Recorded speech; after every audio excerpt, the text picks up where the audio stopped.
welcome back. We are on video number 5. Not bad, not bad. I think we're on week 3 now. So we are flying on this YouTube journey. Today's activity, we are going to be doing sheep shearing. We're bringing in our Dorset hoggets.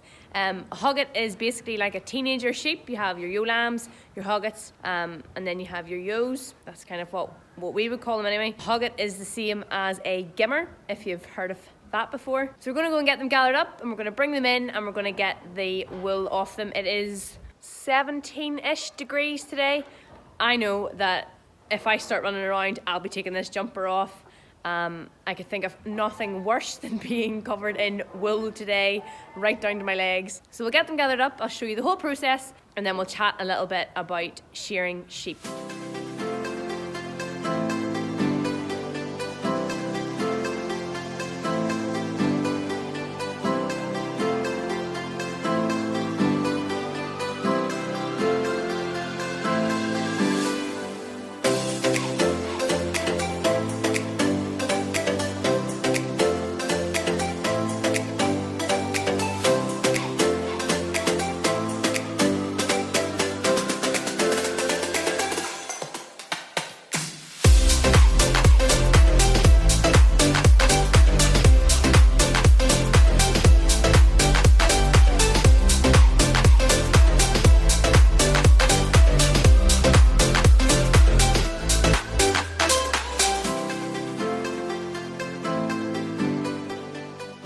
So obviously I told you our ewes are Dorsets, they're Dorset hoggets that we are shearing. With our Dorsets we lamb them in September, which means the rams are with them at the minute, so that is why they have the coloured bums. That is basically the crane that the ram wears on his chest to indicate when he has served or tipped a ewe. I'll try and find a video and put it here of me putting the harness onto a Dorset ram a couple of years ago.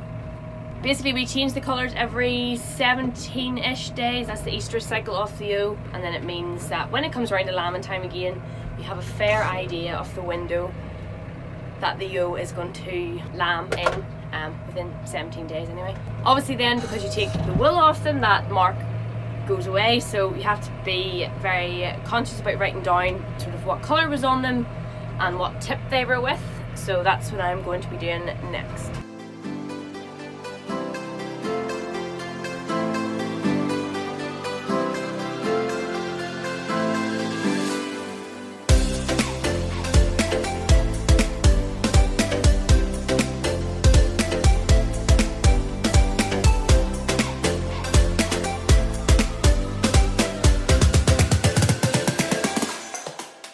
So why is it so important that we do actually shear our sheep? Well, this picture, if I can find it again, is a picture of a sheep that went missing on a Australian or else a New Zealand farm for 7 years. It reappeared again, but obviously hadn't been shorn for 7 years. And look at the fleece of wool on it. That is basically the equivalent of you going outside on a really, really hot summer's day and putting on 7 ski jackets. Like, can you imagine how warm that would feel? It is basically the same whenever you're a sheep and you have a massive fleece of wool. So the first reason is obviously to make the sheep a lot cooler and more comfortable on a summer's day. The second reason is perhaps not for the faint-hearted. Sometimes sheep will be prone to carrying a lot of dung around their back end or dirt in their fleece.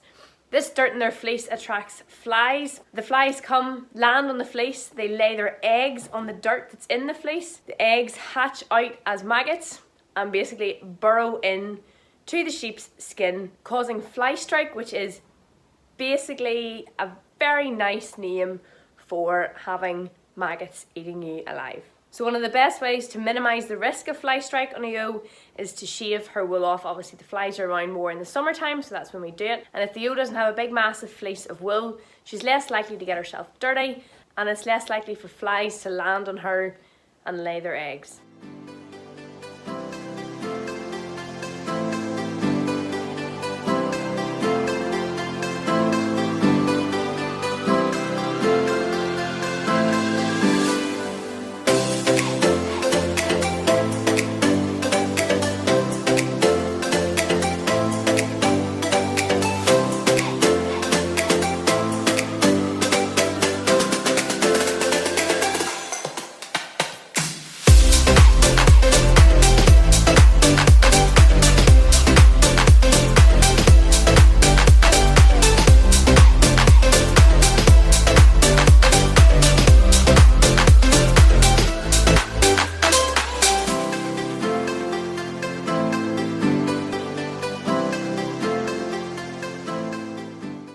So I'm told the Dorset ewe is every shearer's worst nightmare because the Dorset is so woolly. She has wool right down to her ankles.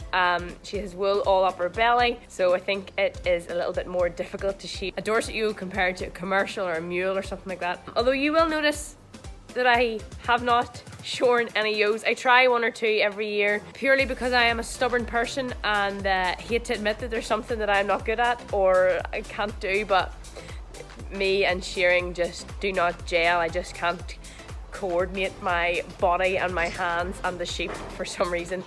Give me a cow in a milking parlour any day, but me and a shearing handpiece just do not go together.